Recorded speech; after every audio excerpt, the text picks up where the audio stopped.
Hi everyone, welcome back. Laure here, and I'm joined with the new jungler of Vitality, Kikis. How are you feeling? I'm feeling good.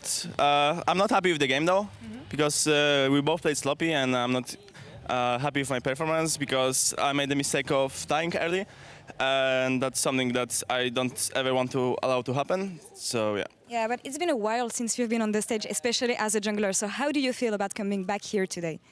I haven't been on LCS stage for 1 year. Last with Monkeys, I got relegated.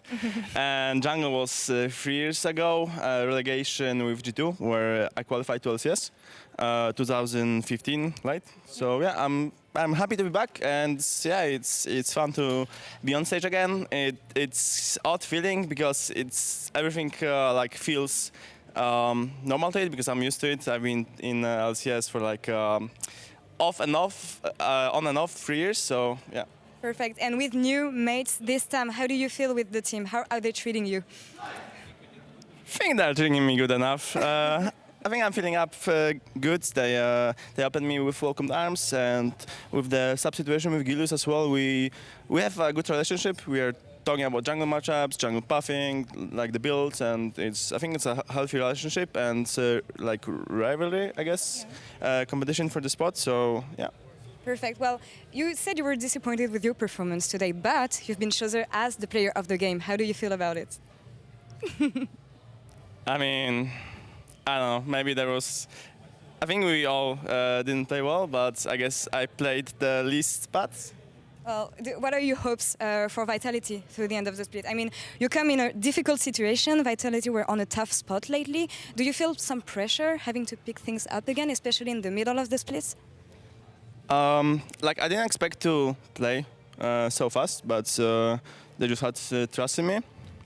And I expect to get back up, right? Because Vitality went 0-2 like last week before I joined, and we really need to prepare for playoffs. Like this win, even though it was sloppy, it's still a win, right? And we still need to win tomorrow because we don't even have guaranteed spot for playoffs, and there's still 3 weeks left, I believe. So yeah, we need to get as many wins as we can and take every game to like better ourselves and make sure we're ready for the playoffs. Well, today was a good start on that, and good luck for tomorrow, obviously. And Thank for you. more about next game, let's send it over to Sjokz and the Analyst. Take it away.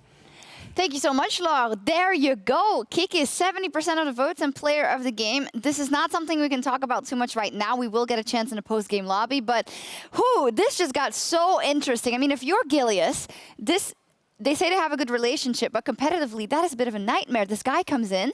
Vitality doesn't turn games around ever when they're behind. They do it now, and they do it off the back of a monster performance of Kikis. Just one reaction from you guys. Yeah, I mean, he got player of the game. The fans obviously had a lot of, looked highly on him in that match, and I think that having a different element of, a new voice to sort of shot call in the late game might have been a big difference maker in that match. I agree. I mean, from Kikis' perspective, obviously he has a good relationship with Gilius, saying that on the camera. I'm not so sure if Gilius will answer the same way to that question. But yeah, like they come back from a game that they were losing hard at some point. And at the same time, probably the player of the game, every single time there is a new player. Also, I think is the second Poland in LCS right now. It's Jankos and him. So there is a huge community there voting for him and going behind him. So I think it's easy to get player of the game from that. Well, we'll talk a bit more about kind of what this might change in the Vitality dynamic. We can do that in PGL. Right now, we're going to focus in on our next game of the day because it's G2 Esports versus Splyce. This could very well be the match of the week if it wasn't the next one between Fnatic and Schalke 04. Two huge organizations who have a bone to pick with each other, I would say. Splyce has not been able to beat G2 in the whole of 2018 and has currently won 5 of their last 6 games in the EU LCS. And they're up against G2 Esports, G2 who is still trying to get back to that top spot that they lost to Fnatic in spring, and they are 1-3 after Rift Rivals. So what's going on with G2 Esports, guys? Well, I mean, the issue has been that maybe a little bit cocky in the draft. I think you were sort of looking at here because they have gone for some compositions that don't really do all that well and they fall behind. I mean, they usually are running without tanks. Every time they play Kindred, they have no tanks or top or jungle or support. So they run some kind of composition without almost any single initiation. Like last week, I remember the Lucian Argot Kindred, I believe it was. That's no initiation. That's no late game composition. That's like pretty much nothing you want to have on a composition. That's why I call that a bit cocky. Because Lucian is probably a fair pick into Zoe. Then you cannot run like an Argot in top lane. You should just run a tanky top laner who can probably even initiate, like even Poppy, even Ornn would be a great one. Yeah, but you're running a full early game comp, and you even fail on the early game on a gank in top lane that put your game just to the garbage. Yeah, it's sort of like a win lane, win game sort of composition. And even in their game against Misfits too, it was sort of similar where they were running a gangplank in the top lane and they just didn't have enough utility to close out the game once they, Yeah, struggled. because I'm looking at other teams. I'm looking at teams like Roccat and Splyce, who they're playing, who do the same thing and are successful with it. So what is the difference then with G2? The main difference is Splyce, whenever they play Rumble, for example, they play Trundle in the jungle. They play Sejuani in the jungle. They play some tank in the jungle that at least can have some disengage, some pill compositions, and can help the team, the comp. So is that overall. the big difference between the two? I think that's a big difference. Splyce is better at drafting right now? Also, I don't want to trust her that much, but I think Jankos last week wasn't playing that well. Okay. Versus Misfits, he actually ran it down the game. Like they were like 2-3k ahead. Then he decided to go to poke someone on the right. I actually thought it was Mundo or someone like that. He got caught badly. The team wasn't there. He got insta-CC by Rakan and someone else. He died. And then they start coming back, Misfits. But at that time, G2 were 2 to 3k ahead. Also a max load mistake, but not stopping the Herald on mid lane. That was It's getting really a bit, close. I'm having a hard time even remembering, but you like are really fixated on these moments in the game. I watched that game so many times and I was like, holy, going on? this is painful for me to Well, watch. let's bring it back to this game, though, because with those mistakes of G2, and honestly, those have been the mistakes they have made the last couple of weeks, and the drafts not being up to par. What are we expecting for this Splyce game? Because Ender, Splyce does seem to have it down. They know exactly what works for them. Yeah, it's sort of around the time they started winning was when they shifted their approach in the draft, because very early on in the split, they were experimenting with mages in the bottom lane and things like that. But ever since, they've been able to draft champions that they're so comfortable on, and we know that Splyce is a very intelligent team that can play 100% towards their win conditions. And I specifically want to look at their draft from the win against Vitality they got last week, because in this game, it was so important for them that you had Odoamne on his signature Rumble pick. Like we're talking, it was his most played champion of all time in his career. Along with that, Xerxe is on the Trundle, the pick that he introduced to professional play in the jungle just last split. Nisqy on his Zoe, which has been fantastic. And of course, the Jhin on the side of Kobbe, that was his most played champion in 2017. Here we see some epic B-roll from Odoamne, even against EDG. So it goes way back. Even it goes way back. So is that really the key? Do you think Splyce has come online now because they needed all these weeks to find not only the picks that they like to play, but also the ones that can build compositions that work in this meta? And is this why maybe it just took a couple of weeks for them to get online? I think the main point of the team is what he's saying about the comfortable champions. They actually find the key to start getting these games, and it's mainly getting Nisqy on a way comfortable champion. Right now he's playing Zoe, and the last 4 games Splyce played, they always first pick a champion for him. Or they first pick from blue side, or on red side, they first rotation, a champion for him, even Swain. So they are always having Nisqy on a champion that they know he can perform correctly, and then the rest of the composition is going to go around Nisqy pretty much. So I think, as he said, it's completely right, where they're just looking for a comfortable champion for every single one of them, and it's how it shows. Like, especially Odoamne being also on champions like Rumble helps the team a lot. And Splyce's early game has been absolutely phenomenal the last couple of weeks, and that is what they've always struggled with. So what do we see here? Is there a chance for Splyce to take down G2 for the first time in 2018? I think so. I really like the trajectory they're on right now. They're trying to break back into that top 3 of Europe that they were able to be a part of in that spring split, and I think it does a lot of it come down on the back of Nisqy and Xerxe to really snowball him ahead. But Araneae, your vote is for G2? I mean, my vote is for G2, and I still think G2 is going to win, because even though Splyce came from a good windbreaker right now. I think they are really easy to read. I mean, you know the champions they're playing. Also, Nisqy, that I said, is fundamental for the team composition of Splyce. Having in front PerkZ, who is an exceptional mid laner, it can shut down Nisqy pretty easy.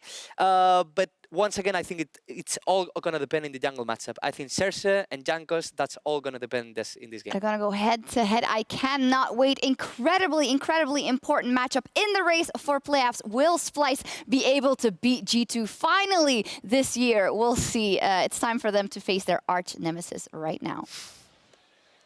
Thank you, Sjokz, and we are back ready for the second game of our casting setup here. It's actually the fourth game of the day, so I can't say second game of the day. But it's our second game. You've passed over your lack of English skills, and now you're passing over your lack really of math infected skills you. as well. It might be because you've been working so hard today. You've already casted one game. I mean, it's a lot of effort. Compare that to like a Papa Smithy. You're definitely working doing hard. Multitudes worth more work. Of course. Than he is at the moment. There's a lot of team fights in that game. There's a lot of play-by-play casting. That's true, and it's very warm in the studio as well. And there are actually studies done that show for every 5 degrees warmer it gets, your brain processing power slows down by about 2%.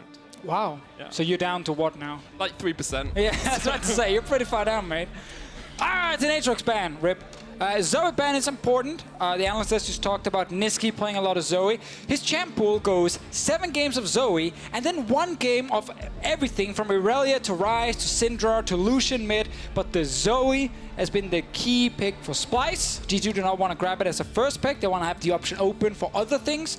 That is why they banned it away. Also, the Rumble is important. Sadly kills one of our graphics that we had specifically on Odoamne's Rumble. We did have like 5 graphics in the last game that we didn't use at all. So I don't think we're in favor with the graphics team at the moment. Nocturne and Yasuo bans getting taken away by Splyce. And the Taliyah Hoverts to start us off from G2. They will lock that in as their first pick. Still a flex pick.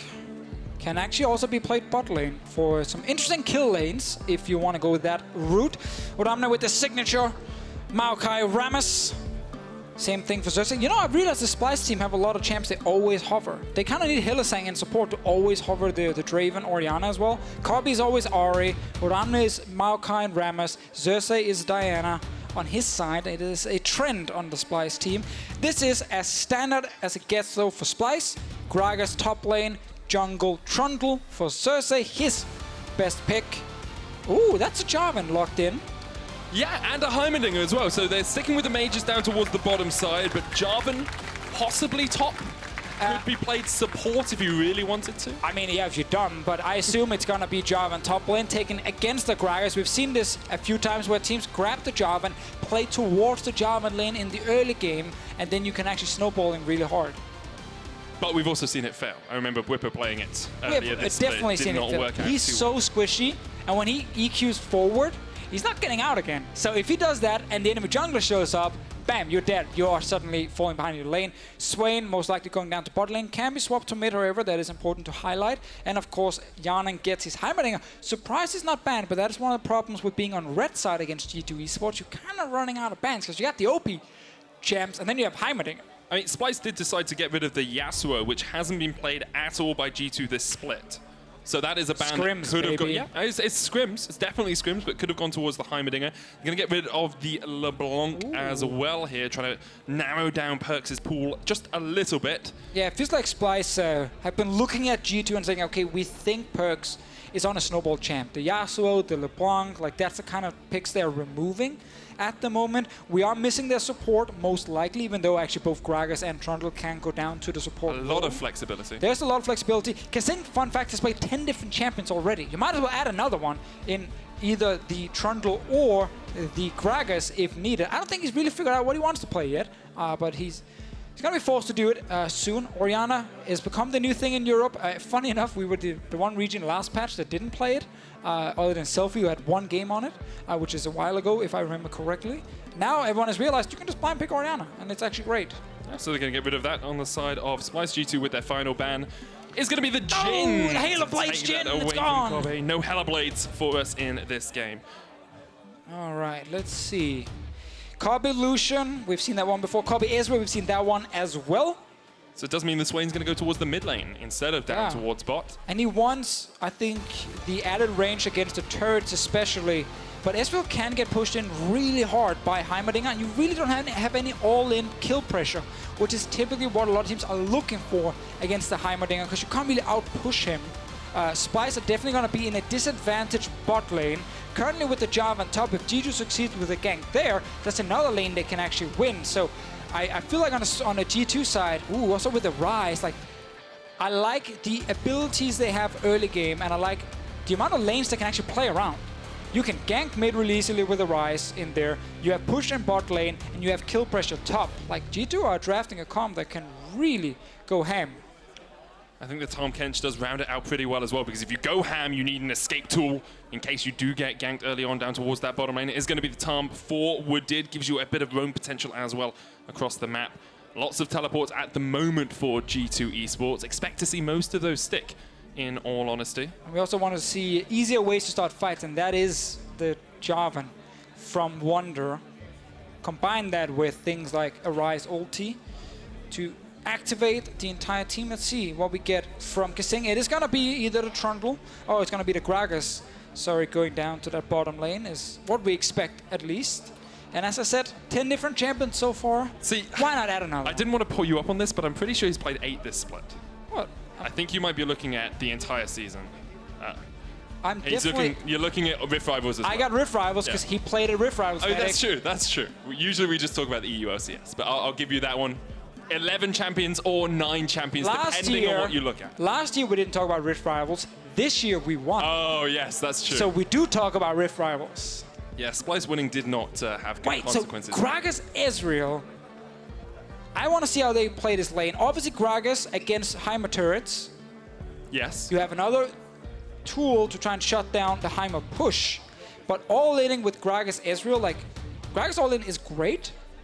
However, I don't feel like they have enough damage against a Tahm Kench Heimerdinger. Like, body slam forward, devour the Heimerdinger, and you just get shot by turrets if they are up.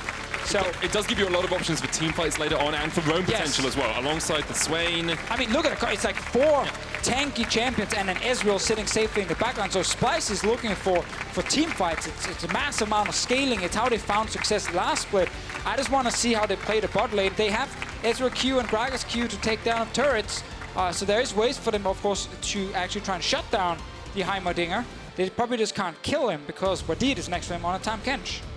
Does make it a little bit difficult for him. G2 on the other side, playing traditional bottom lane for them. This split, the Heimerdinger Tahm Kench, and then PerkZ is sitting on the Ryze as well. Something we haven't seen from him yet this split, but something he began to become very good at, looking at last split. Originally, of course, there was a little bit of a Twitch chat copy-paster about him. Yeah. But then his Ryze became good. Exactly. And that's the thing. If people meme you, get good. Yeah. And suddenly people won't do it again. Unless you feed this game, it's definitely back. I guarantee you it's back if he actually does poorly. Ryze, though, is one of those champions where a lot of mid laners just don't want to play him because he's so hard to properly execute. But if you are a really good Ryze player, you can actually succeed on the pick. A lot of it comes down to how mobile and active you are early game. Because pure 1v1, you're not going to kill the Swain. Especially not also because there's a cleanse on Nisqy's side. But if you can actually utilize the extremely long cooldown ulti to go to a side lane, I'm mainly looking at top in this case with the Jarvan, your skirmish setup, because you have a point-and-click CC and a high single target damage, is so strong at shutting down teams in the early game. We did just have a pause as we did disconnected getting into the game. He has reconnected and play will resume in just a few short moments. So no long delay there at all. Splyce and G2 taking to Summoner's Rift once again. And a story we often say about G2 is how they're fighting for the top of the EU LCS, how they're fighting, you know, Fnatic to see who is the best team in Europe, who can be the 5-time champions. And now, you're looking at G2 post Rift Rivals, you're saying they've gone 1-3, they're not in a good spot. Are they actually starting to fall down the table? Will they get a bye in playoffs, or will they be in that 4th, 5th, maybe even 6th spot? Not that far down. They fell behind last week. But that's the kind of thing is you have had another week now to kind of figure out what went wrong after Rift Rivals when they went for that 1-3 run. And if you then beat Splyce right now, everything is back to normal. You're going to be, you know, 1 win ahead of Fnatic before that game, which is the next one against Sjokz. You're trying to stay even with Misfits, who's currently ahead of you. So I think if you are G2 Esports and if you're Splyce, like, there's two different stories in terms of what they're fighting for. G2 is still fighting for top 2 placement. They're still fighting for a place straight into the semi-final in the Summer Split, which is so important when it comes to locking down Worlds. And if you are Splyce, you're just fighting for playoffs because you are sitting in that massive group with teams like Vitality, who won earlier today, with Rocket, who also won earlier today. And if you lose here, instead of you being tied with those two teams like it was going into the day, you were suddenly 1 win behind. And that's kind of the problem when you are this even in the standings. And someone needs to miss playoff. It's true. Not every team can go. Odoamne and Wunder going to trade here. Mundo, of course, slightly nerfed on this patch. Doesn't get quite as much health back on those cleavers. And Wunder, channeling his inner Samsung there with the dodge in a world champion. There's a lot of Samsung skins here, actually. Yeah, with the dodge, you're right. Mate, that's what you have to do if you want to be a world champion. It's true, dodge This is why everything. you're only Diamond 5, okay? If you never get hit by from the anything. Diamond 2 player Deficio. I'm actually so happy I'm Diamond now because that used to be, that's why you're Plat. Yeah, that just feels way worse. It does. You do realize my win rate is like 90%. Yeah, on Zyra. And Fiddle is like 78. Yeah. So what elo are you? So if I just play a little bit more, Why don't you play a little bit more? I have a life. Unlike you. That's true. My life is League of Legends, and I'm very happy with that being the case. Maybe there's a reason you went freelance in the end, Deficio. Let's talk about the early game here. Jankos clearing out his blue buff, went red. I mean, that's fair. To the Razorbeaks, to the blue. Now can push up towards that Scuttle Crab if he wants. It looks like Xerxe's just going to do a relatively full clear of his own bottom side and then go up towards the top as well. Odoamne, he is on a famous dog champ. He is one of those top laners who's never complaining when he's stuck on a tank in a matchup that's tough to play.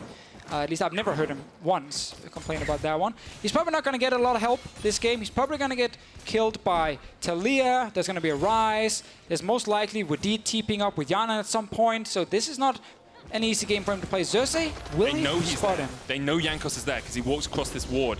You can see Jankos on the Crux. Odoamne can come and react very quickly to this. Nisqy's coming too. Jumped up. Nisqy's on his way. Jankos needs to try and flash away. Teleport coming in. And Nisqy's going to land the Vision of Empire. And that is first blood to Splyce. Did not think that Odoamne was going to get a lot of help up here, but because of that ward placed, they saw Jankos step in. There was no help from his mid laner. PerkZ had already decided to push and go back to base. And in the end, Jankos ends up overextending in the enemy jungle. And that is the perfect start for Splyce. And Jankos has really struggled when they haven't been playing funnel. You can see here, goes in, it's like, oh, I'm going to take away these Krugs, but this ward is the MVP for Splyce. And then he stays, kills it. Enemy mid laner goes missing. I think at this point, he kind of knows he screwed it up because Nisqy's moving. And the moment Xerxe starts trading him, you just can't get away from this one, even with the TP coming in from kaSing to try and get more players up here. Jankos goes down, and look at those stats here. I think, you know, on the right side, you can see some of the numbers not being great for him, but I think one of the big ones for me is the mid lane jungle proximity being second lowest of junglers here when he's not obviously playing a funnel comp. And that is one of the problems for G2 in standard comps the last 2 weeks is they're not getting PerkZ ahead, which was the case before. And obviously one of the reasons the funnel comp is not being used is because of the change that happened here in the patch where with the jungle items, if you are the one with the most gold, you don't get the full amount when you are stepping in to kill lane minions. It makes it harder to snowball out of control. Let's see what happens top. Gank is coming. Pretty easy gank here for Jankos as well. Odoamne doesn't have a flash and will land the smite, get the kill up towards that top side. Nisqy trying to trade with PerkZ in the mid lane. Those double buffs keeping him topped up on mana as well, and PerkZ will be forced away, but has the teleport if he wants to rejoin the fight. So the prediction still stands. Jankos will go top lane, will kill Odoamne at some point. Really sucks for Odoamne. Not only did he have to flash in the first fight, he also used his TP back to then die. So now he needs to run back. Like, look at the minimap. That's just painful. Look at the top lane turret killing all these minions. This is a level 4 Mundo. He's already crying. These minions are gonna die. Oh, man, this is like the worst kind of situation. Oh, can he get in range? I think he got experience. Maybe he got a little bit of experience, but it's already 20 CS behind. G2 and Splyce are obviously looking to make it to the finals in Madrid on the 8th and 9th of September. If you want to watch the event live, where can you go, Deficio? To eu.lesports.com/. Madrid. Hey, synergy. Teamwork, let's go. And then you can buy tickets. Remember, don't just go to the site, actually go buy the tickets as well. I mean, you can just go to the site if you want to watch it live, but you won't be let in to the event. Yeah, that's... You can't just show the website when you're there. It's like, hey, I've got the website. I have access to the internet on my phone. Doesn't fully work. Xerxe, he's spotted. I believe there's a Ghost Poro in there as well, giving that extra stats over to Jankos. Look, no, is it Jankos? Yeah, it is. He has domination on his side. Oh, he's top again, guys. I wonder why he's top lane. It's as if ganking a Mundo can work out well for you, and we talked about getting Wunder ahead on this Jarvan, one of your main tools of engage. Gonna jump in with the Cataclysm Odoamne, not 6 yet. So much damage going out from the threaded volley. And G2 once again execute towards the top lane. And just let me quote Odoamne right now in the comms. I am not obviously revealing anything with this. I'm just saying that Odoamne is currently telling his team that he's enjoying League of Legends, he's having a lot of fun in this game, and he feels very useful. One of those 3 things he just said. Oh, I feel so useful. Guys, this is awesome. Look how my turret is dying at 6.5 minutes. I'm losing more minions. I'm level 5, but I can run fast because I upgraded my shoes. Let's go, Odo. Back to lane. You can just see him walking in with some Yeezys, just being like, yeah, mate. Grab check. Can he get 1 minion? Oh, is he Hit it with an X? He gets a minion! He's back in the game.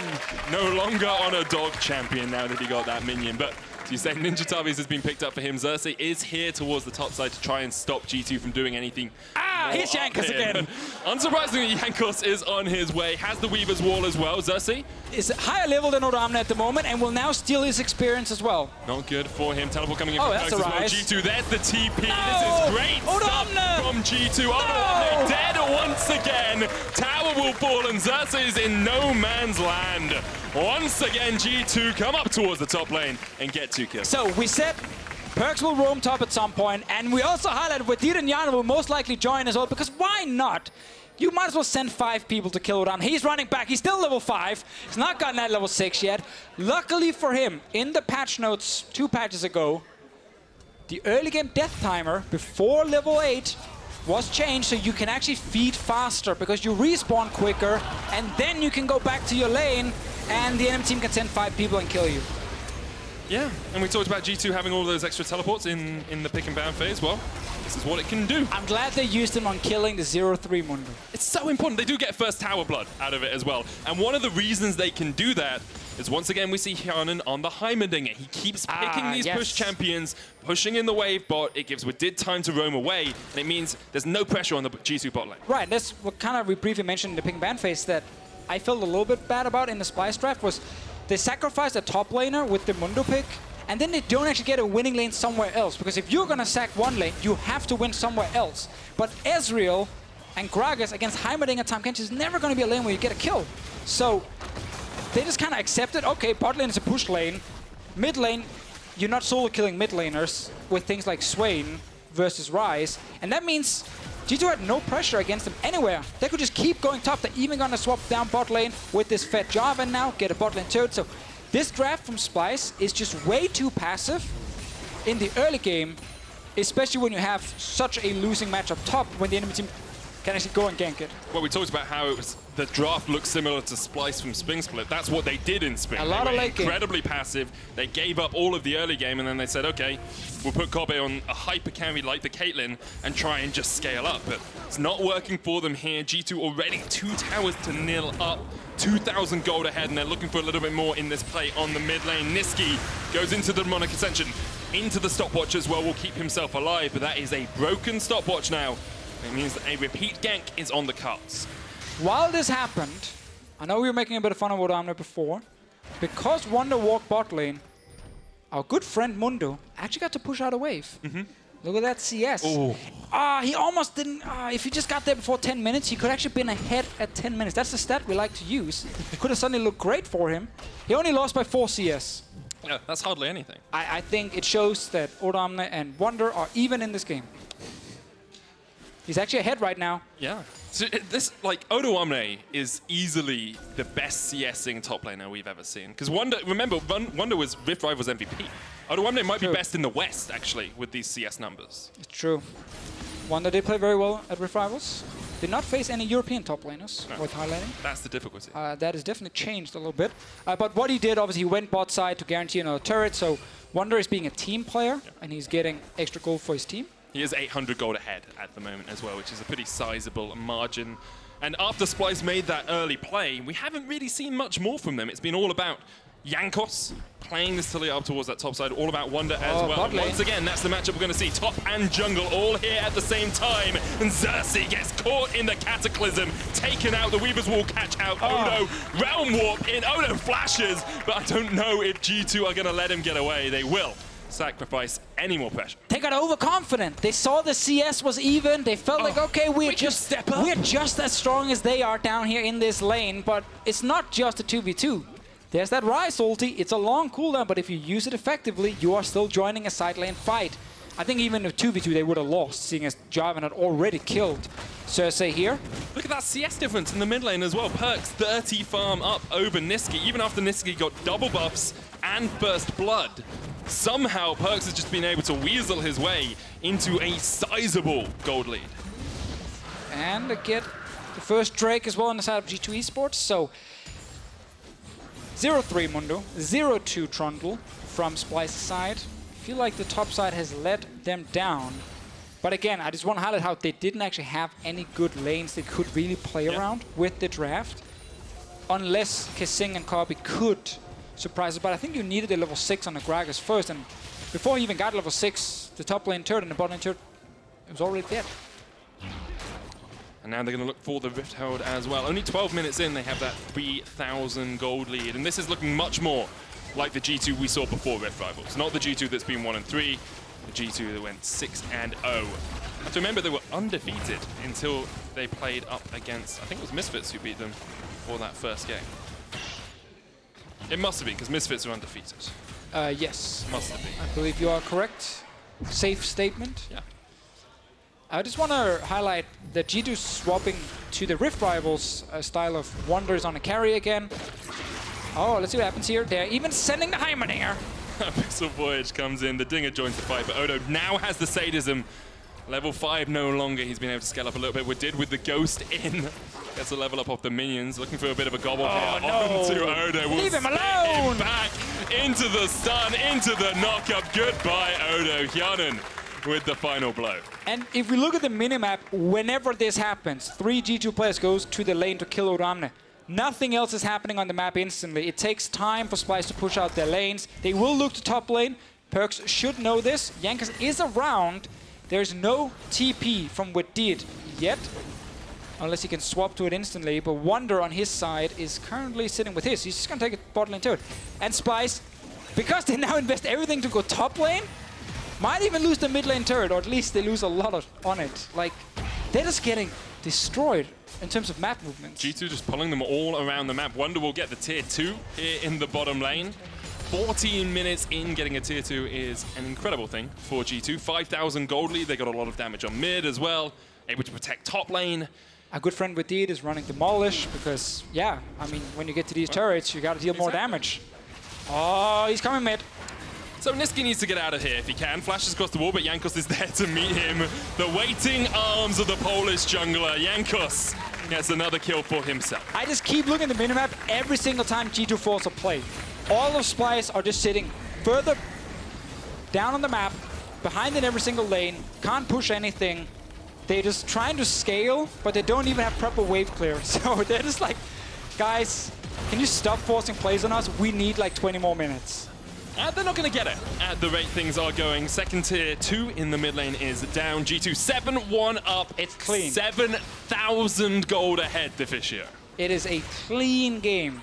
This is what you want Esports. from your former finalists. I mean, of course, this is, again, why we talk about G2 fighting for first place and not fighting for just the playoff spot. Yeah, I think when I said 6th earlier, what I meant was first, obviously. Right, because that's obviously very close to each other. Yeah, they're very close. Like. Yeah, middle of the pack, first place, who cares? Yeah, same thing.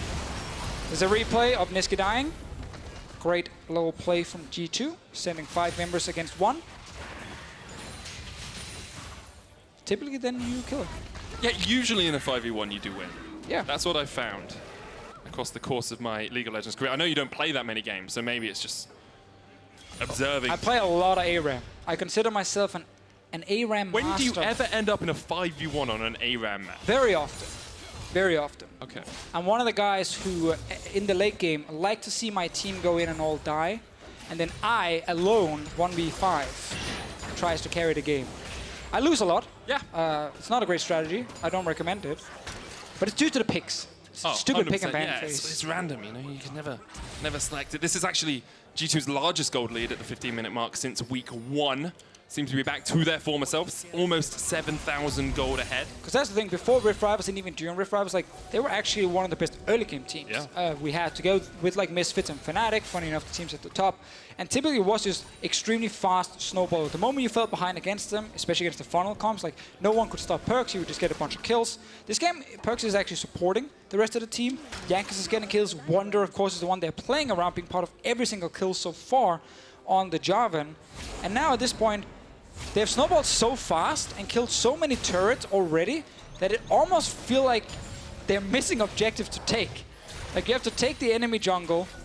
You obviously want to get the last tier 2 turret, which is what you're building for now. Invade the jungle, wait for your wave to push in. But you can't just rush a Baron and look to end the game. You gotta wait 3 minutes. Yeah, you gotta wait. You actually have to slow down a little bit at some point, but grab everything on the map. Splyce can sit back at their own turret. They've done that all game long anyway, so they've kind of seen it already.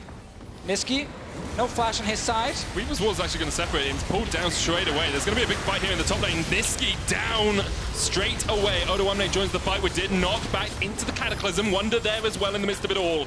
And G2 able just to kite back from the tower as much as they need.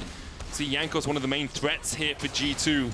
Already finished that Morello and the Runic Echoes. Wunder going towards me. kaSing does not find the engage he wants. Goes golden. Stopwatches. But yeah, he is pretty darn dead, Deficio. That is a tilter from kaSing. Tried because Wadid had left the fight, at least for a moment. Failed the body slam flash. Then he wasted stopwatch, and his team had already gone back to base. Whoops.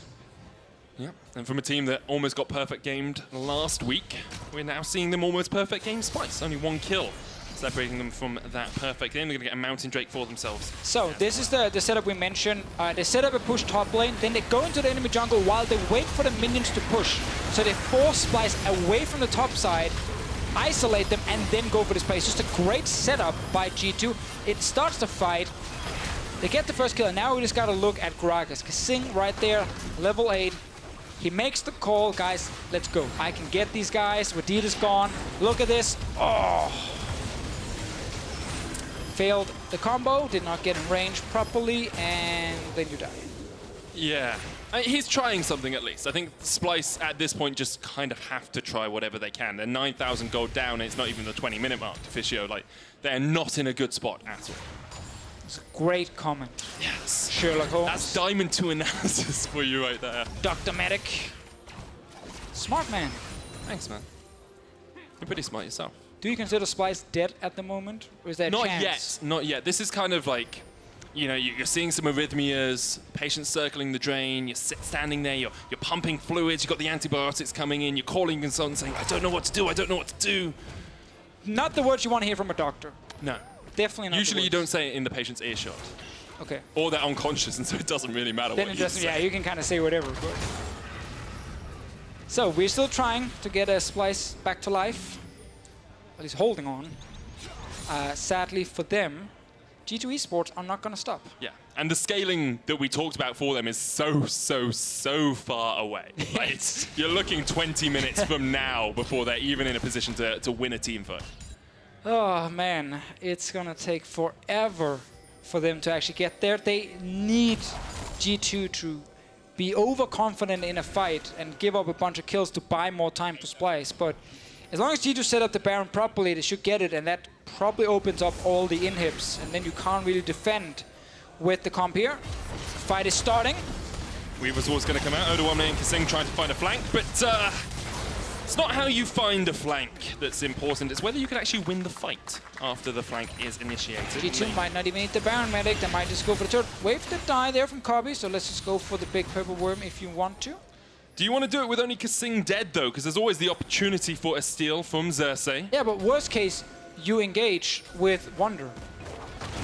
It's true. They're going to start up the Baron. Remember that our next game is the match of the week between Fnatic and Sjokz. You can watch the action through the eyes of Nuke Duck, who I know you love, in our beta POV stream. This game is not over. No, it's paused. It is paused.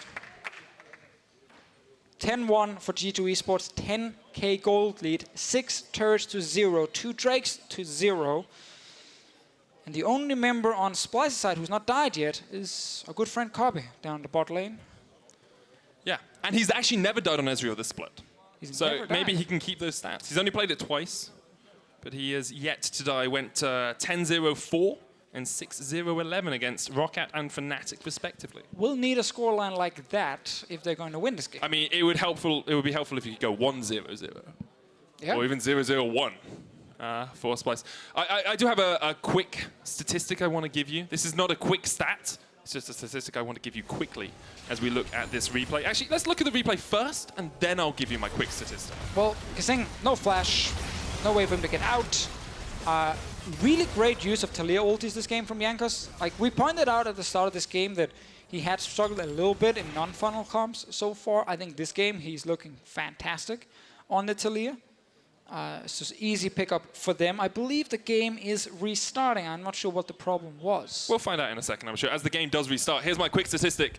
Largest gold deficit, or largest gold lead for any team at the 20-minute mark was 8,291. That has been surpassed by G2. 9,425 gold ahead in this game at 20 minutes, and they're looking to make it a little bit more as once again they catch out Odoamne, who I'm sure is saying he's very much enjoying being useful and facilitating his team in this game. He absolutely loves his team, this game, sorry. And this draft, he's left on his own, and G2 Esports, after so many people started questioning, are they still one of the top teams in Europe after they lose to Roccat out of nowhere? They got stomped by them, honestly, after they completely backfired up in the top lane with the Urgot pick. But man, what a turnaround. And Splyce, sometimes they end up shooting themselves in the foot. And that's kind of thing when they go too much into, oh, look guys, great, Bruiser calm, big team fights, we can get there. This meta is not really about late game team fighting. It is really about early game snowball. And G2, they show that. And we had statistics where at the 15-minute mark, if you're ahead in the EU LCS, you win 80% of the game. It's like, yes, you can try and gamble for the 20%, but why not just go with the much more likely 80% Xerxe is here, will not get any entrance. Jankos is the one with the smite, by the way. Flashes in for it. He was the smiter. So. Not sure he needed to flash in there. Wunder on the chase there onto Xerxe and Nisqy. Here comes the Realm Walk with Wadid and PerkZ on the engage path. And already one down for Splyce. Xerxe will just about get away, and kaSing with a great knockback onto Jankos resets the fight. G2 maybe just want to lick their wounds a little bit here because they did lose Wunder. And they want to keep that Baron alive. He got confident after the Baron, wanted to engage. The team wasn't there with him just yet, but they secured the Baron. They stopped Xerxe from getting in. Jankos realized, oh, I gotta smite this one. Flashed over the wall as well, and that's what they needed because the only objective you care about for G2 is just break the inhib turrets. The moment you get down to 2 inhibs, I don't think Splyce can defend. They're forced to sit under the turrets. Like, it gets too difficult on their side. So that's all you need at this point. Just break in, get inhibs, you win this game easily. I love the coordination though, because Jankos flashes out and Wunder's like, no, I'm going for it, guys. I mean, they had enough ultis to get multiple members there, but Wunder just ended up running a little bit too far away from his team. Xerxe still survived at the end of it all as well, so it did end up being a 1-for-0 trade in favor of Splyce. Take what you can at the moment, I guess. The smallest win right there. 2 items are finished onto Kobbe though, so he is scaling up. You've got Rod of Ages and Zhonya's on Nisqy. He's an entire item behind PerkZ, but we'll ignore that for the moment. I would say half an item. Half an item? A bit more than half. It's only I guess it's a blasting wand. But still, not in the best of shapes. Definitely not been the case on his side. Important, Kobbe is still not, dying. Yep, yet to die. I think that's Splyce's minigame now, or at least Kobbe's minigame. It's like, keep my Ezreal KDA up in those high numbers. KDA is not great though. They don't really have anything in it.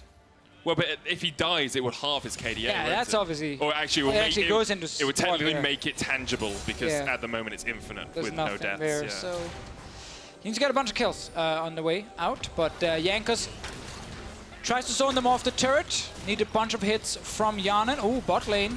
Odoamne down to half HP already. Just need 2 inhibs. And And the cannons are doing the work. That's all they need them to do. Focusing down those inhibitor towers. Wadid and Jarvan IV back in the mid lane, but PerkZ is bringing up a wave towards top side they're as trying well. to gank him. Look at Xerxe. I know mind he steps away when PerkZ does not just run forward instantly. Tower goes down in the bottom lane as well. Inhibitor line has been cracked by G2. Still that cannon survives, and Odoamne Kobbe will try and clear it out. PerkZ is being ganked, as you say, up towards the top side. Xerxe there, but the Tahm Kench going to come straight away, and Nisqy goes golden, but not even in his ultimate. He will fall.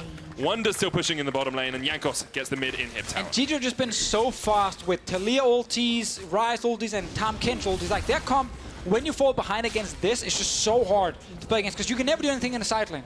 The moment you try and gank anything, 3-4 players show up instantly. So the draft from G2 is just perfect at actually snowballing this game from an early lead into a win. 3 inhibs gone instantly. Splyce without any wave to trying to defend. I guess the only positive is the globals can't be used here. And Kobbe hasn't died, which is a very positive thing for him. Xerxe, though, will go down once again. Wadid gets the kill on the Trundle. Both Nexus towers fall, and it looks like G2 are well on their way back to their winning ways here. They're going to go 8-3 against Splyce. Great game from G2. It looked easy, but they still had to execute a lot with their ultis, especially, to constantly move around the map, so we have to give them credit for that. I have to say, I didn't see a way for Splyce to try and be proactive in the early game, and they had bot lane getting pushed in and at top lane in a matchup where you can't trade against the Jarvan, and the enemy team could literally walk top like 10 times, and you never even touch the turret on the other side of the map. Like, I feel bad for Odoamne. I don't think there's anything you can do. Like, you are literally left there on a Mundo, and they're saying, we might try and send Xerxe up to help you. He can't really help you, but we will try. And then you're gonna get ganked 10 times in the first 10 minutes. You're gonna just have to grin and bear it at that point, don't you? Splyce, we talked about how they're trying for those playoff berths. This sort of loss is not good for them at all. 5-6 now, lagging behind Vitality, who've been able to pick up those lower, the wins against the lower teams. Splyce really need to outplay game if they're going to get that 6th or even 5th or 6th playoff spot. Yeah, I mean, they're fighting against Vitality, Giants, Rocket, yeah. like these guys, Schalke as well, like these teams. So Splyce are not fighting against the top teams. No. Like, that one was the case last split when they were sitting up at the top of the standings. Not the case anymore, and especially not when you lose this badly, like the gold graph. That little red part on the left, that's when Jankos walked in and died because he was walking over a ward. Everything else was Odoamne dying, yeah. and then G2 just had everything. Jankos was the highest damage dealer in the game, and let's have a look at some of the highlights from G2's jungler. No longer the support king. Was the first blood king in this game in giving it up rather than taking it himself? This was just right after. Like, there's no reason to not just go top again because there's no flash on Odoamne. He just TP'd back to lane. This is a great play from Ansama, No, but look how good Jankos is here. He's actually playing for Ansama. Is he? I mean, he could be playing Evelyn in that clip. Yeah. Yeah, just dodging around the side of it. I think Jankos gets full credit for that kill as well in the bot lane, and that's really where you see a star player. When you can carry 2 games and only play for 1 and play AD carry as well when you're a jungler. I mean, Jankos can do it all. I actually have a theory. You know how Jankos has been talking about, you know, the fact that he keeps playing supports, right? He kept playing Braum, kept funneling onto perks. I'm pretty sure the secret he talks about in Mic Check is the fact he's got a twin brother who is actually a support main, and he replaces him when they want to play Braum and they want to do the funnel comps. I think it's really... It's a very good theory, I think. I mean, yeah, it might be true. Could you imagine 2 Jankos on the same team? I can imagine 2 Jankos on the same team. A lot of talking, a lot of laughing. Well, be sure to give us your player of the game vote as well at LOL Esports on Twitter. We've narrowed it down to Wunder, Jankos, and Hjärnan, or second Jankos. Sjokz and Laure have racked up 4 wins in a row, but for now, they're against the Stars Fnatic, the current EU LCS champions. Be sure to tune in for the explosive match of the week after the break. But first, let's check in with Laure and one of the 2 Jankoses. Thank you, Medic, and thank you, Jankos, for joining me here. How do you feel about your performance today? I'm really sad about the fact that I died really fast, level 3. I felt like I didn't see it coming, even though it was kind of clear from them, and they showed it on the map that they are coming for me. So I was really disappointed with that, but afterwards we kind of bounced back and killed Mundo a lot of times, and then my champ is really snowbally. So I think it was fine, but could have been better. Yeah, and still, you had a bit of a slump after Rift Rivals, obviously. So how do you feel as a team right now? I feel like this week of scrims was 10 times better than the last 2-3 weeks. So I'm pretty confident going into this week. And even though I ran it down level 3, then still we kind of stomped Splyce. And I expect similar result tomorrow. And now, since I said that, we will lose, so it's doomed. Every time I say it, we lose. But I think we should win against Sjokz tomorrow, and it should be 2-0 week. Well, what is your mindset when you start a game and you go wrong like you did today? How do you pick it up? Excuse me? How do you pick it up when you, the beginning of the game go wrong and then you have to bounce back again? I don't think it's something you should care about. I think when you die in solo queue or when you die on stage, it's kind of similar. So either it's FF20 or you can just kind of try to bounce back and you can try to make plays and you still have the same champion. And since you are, 400, 500 gold behind because of the kill, it doesn't really impact the game as hard as you would think. Especially in like matchups that we can still gank, even though the first gank didn't work out. They used 2 flashes, so we kind of knew that they will keep dying if we keep going for the plays. And I think it worked out well. And now about the fans more, how do you feel when you know people are expecting so much from you guys? I don't feel like people are expecting too much. I mean, maybe they are, maybe they are not. I mean, we are just trying to like play our game, and I feel like all the teams in Europe are kind of beatable right now, even though Misfits are still clearly the best team, at least when it comes to the score. I think Fnatic, for example, they are playing way, way better than they were at the beginning of the split. So I think we have like a clear top 3 teams, or the teams that will play fight for the win in playoffs. But I don't really put a lot of pressure on myself that I have to win because of my fans. I'm really happy to show them that we are a good team, but also we as a team are working to be better, and that's what kind of I focus on. Well, that's good to know, and I hope you didn't jinx it for tomorrow. Good luck on that. Now we're going to take a short break, and we'll come back for match of the week, Fnatic versus Splyce. But before that, can Ryze save Runeterra? Let's find out in Ryze Call of Power.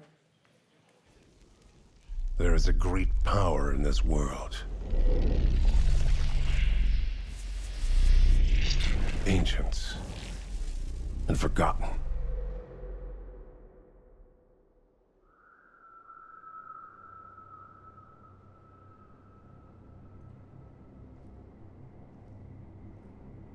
It transformed fields of bare stone into wonders of life and magic.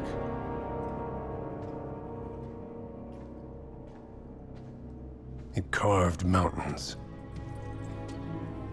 drained oceans, and burned skies.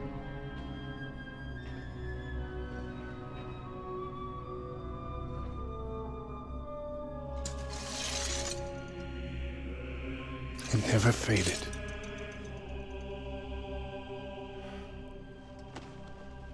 It only grew stronger.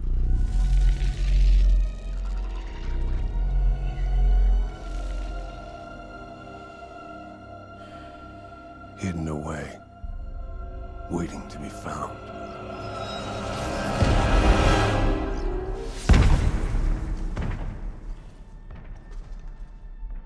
The stronger it grows, the louder it calls.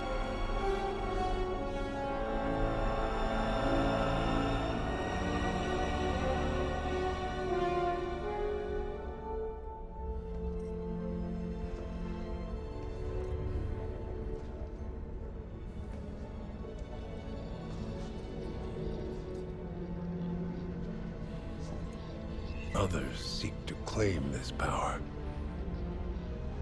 for strength, balance, control.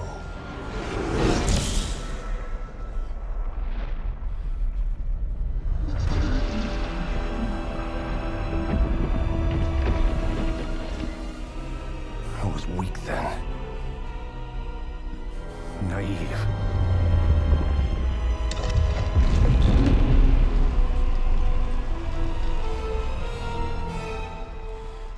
So I vowed, never again.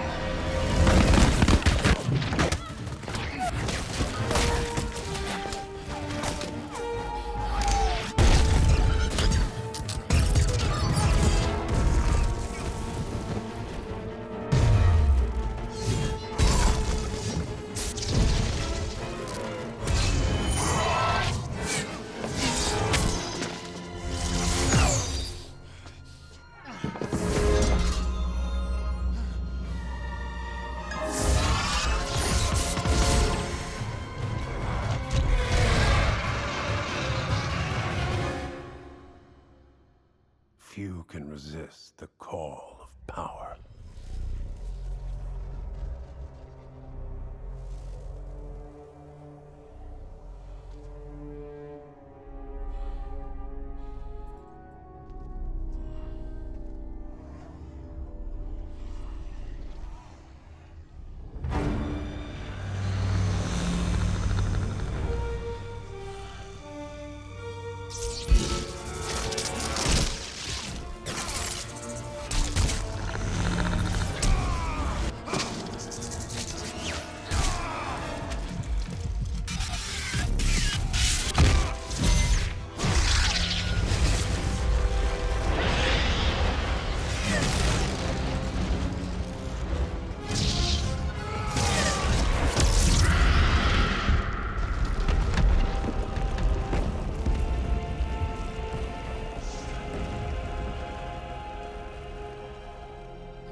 Many say I hold too much power.